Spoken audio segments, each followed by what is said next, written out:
So this is weird. I wasn't expecting this. Or maybe it's been so many years now since I was working on a time derived differential of probability.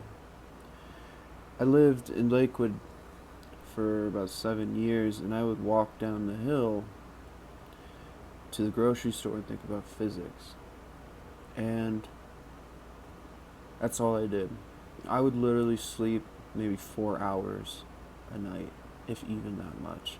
And I would just think about philosophy and physics, day in and day out. Anyway, this street light drove me nuts whenever I would drive to the store. And this street light, it would, if I remember right, it would be 15 seconds green and then 30 seconds red. In the opposite direction, always, 30 seconds green and 15 seconds red. And so somehow this time derived differential probability correlates perfectly to quantum entanglement in that it reduces.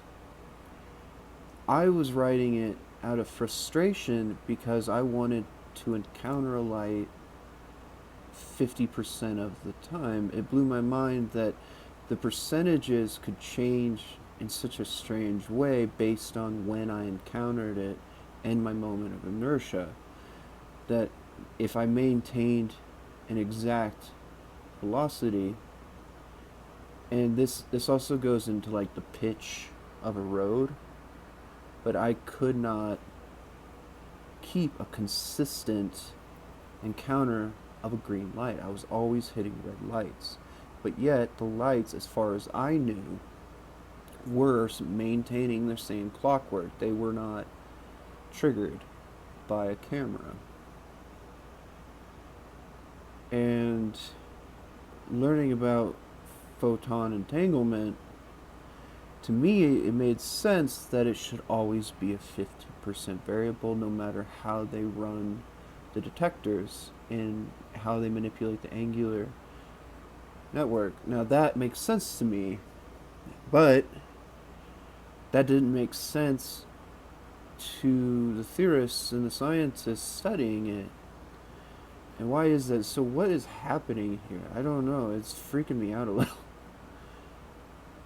I've always regarded myself as a natural physicist, I'm a naturally born philosopher, so I went through science and physics from a philosophical standpoint. And that's where I approached it rather than a purely mathematical standing. And so, to me,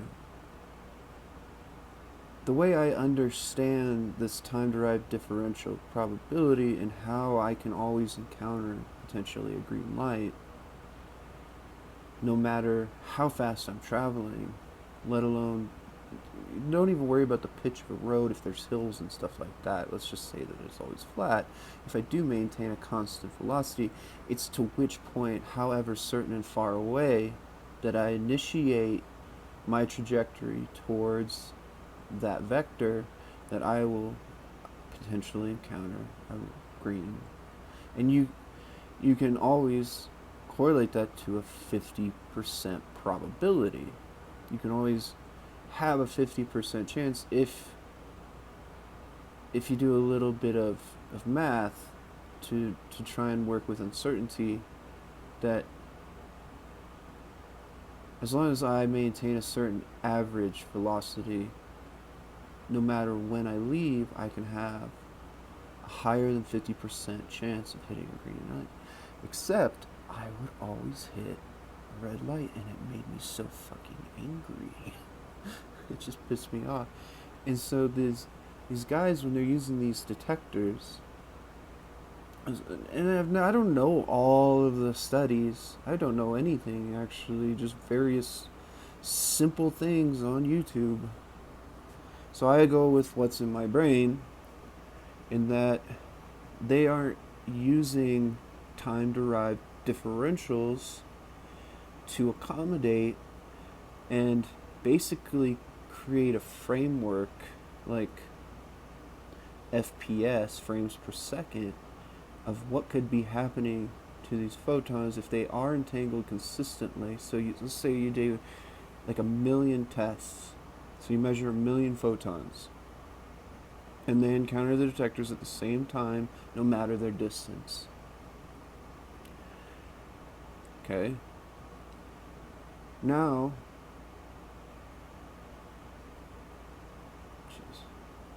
now let's change. These phones are so shitty these days. Record a video and things like, would you like low power mode? I'm busy doing something. Alright, so back on track. How do you and I would do this when shooting guns. My rifle, when I sighted in my rifle so that I can know the trajectory of my bullet, I wanted to have, say, 100 cardboard targets so that I could see the bullet per target as it traveled to where it ended up. That's where I wanted to sight it in at. It was the same thing with a photon, but you could do this mapping spin. And you don't have to orientate the detectors whatsoever, because if you wanted to weed out the detectors as a problem, you need to understand when and where the photon,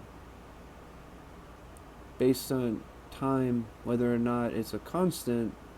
If you ignore that, which you really shouldn't, I mean, that helps conceptualize everything is probabilistic, but that you can create these sort of FPS network of tracking the positron all the way to its destination to see if they really are, because I was going back into a different study, but apparently this has been overlooked. Has this not been considered? I don't know.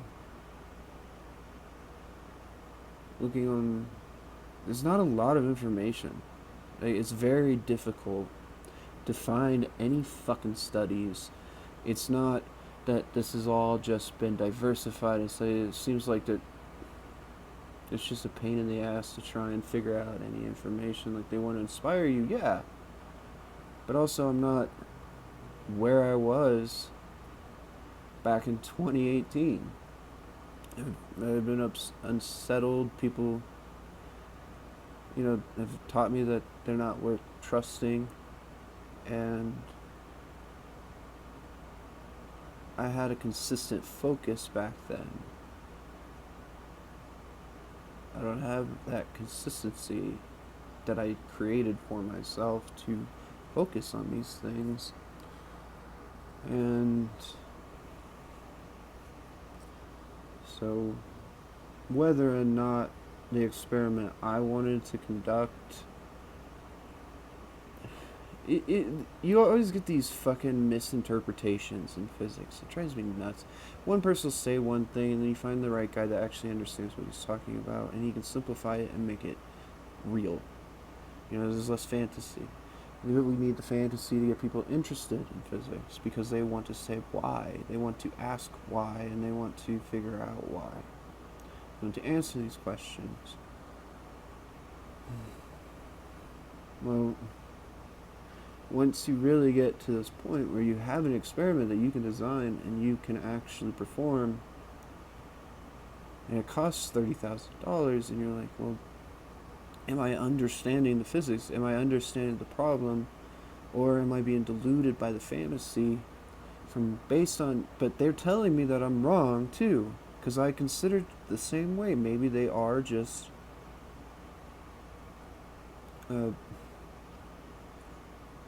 whatever it was, but the photons are stuck in that state, like they're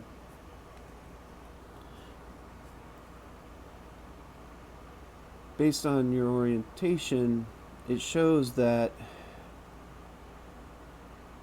they're not willing to measure, say, 1 million, and then create a frame structure of trying to create an FPS of these photons that we can basically clone and try to have them tracked along the path and let one be detected. And then you can variable that too as well through the orientation of the detector.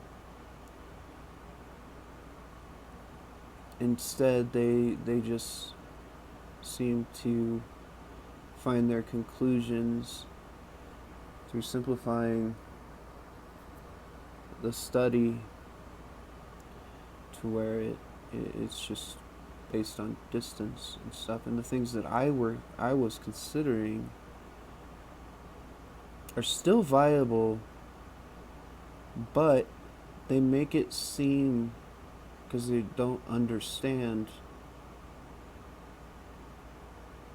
it's like interpreting the double slit. There's like fucking 500 ways to explain the double slit experiment and how it interrelates with reality. While some people interpret that we are literally manipulating reality by looking at it, or we are fabricating reality and all this other stuff, and that they think that these photons are being manipulated by they are being manipulated by detection to show that they are when they are detected, that is where they sort of orient. But are the detectors isolated from one another and stuff like that? It's not that you're actually imparting spin upon the electron as it travels, and then the positron is, which from what I can tell from some of the diagrams might be what they're doing, that they are trying to impart variable spins and seeing if you still end up with a 50-50, to where it should always be 50-50, but I guess if in a perfect world we would have an infinite amount of detectors in one localized area, and then you could really erase. But that would take dark matter and stuff, and you'd have to be able to measure the mass of the detector and try to absorb the positron and electron into it. So I guess that's another study that could be done, but that would take hundreds of millions of dollars to fabricate dark, black holes and things, and just to solve quantum entanglement. But well, at least it wouldn't even solve it. It would look at it from a perspective that if you could create a ring, say, of black holes and use them as detectors, and you would need millions of these, like I said, like the framework structure, and you could absorb the positrons and electrons, hopefully by their spin, and that'd be really interesting to help you understand what's going on at the center of black holes. But aside from that, my study I wanted to do was simple. I thought it would be, they fantasize, and it's still viable in understanding potentially in a zero viscous state. And then I've worked out other considerations too, with using the nanotube structures as conductors and then measuring energy through that and stuff like that, and then working out ways that even though it's zero viscosity, you can still perceptively measure pressure and translate that into an electromagnetic current in the nanotubes. And then there's always, this is a great study that could be performed, and there's ways to work around what might not happen to figure out if it's your fault or if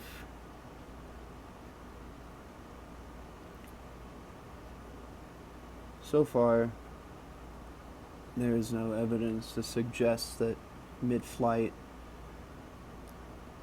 interference or or interfering, just like touching or something, interacting. There you go. Interacting with an electron at the positron, or interacting with the positron that the electron then is directly impacted, influenced.